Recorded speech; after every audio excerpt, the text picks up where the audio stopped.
بسم اللہ الرحمن الرحیم۔ بخاری شریف باب نمبر 779۔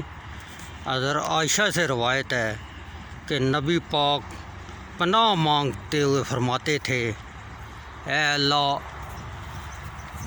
میں تیرے ذریعے سے دوزخ کے فتنہ سے اور دوزخ کے عذاب کے فتنہ سے پناہ مانگتا ہوں۔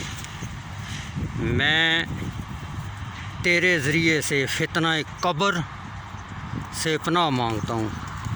میں تیرے ذریعے قبر میں عذاب سے پناہ مانگتا ہوں۔ میں تیرے ذریعے سے مالداری کے فتنہ سے پناہ مانگتا ہوں۔ میں تیرے ذریعے سے فقر کے فتنہ سے پناہ مانگتا ہوں۔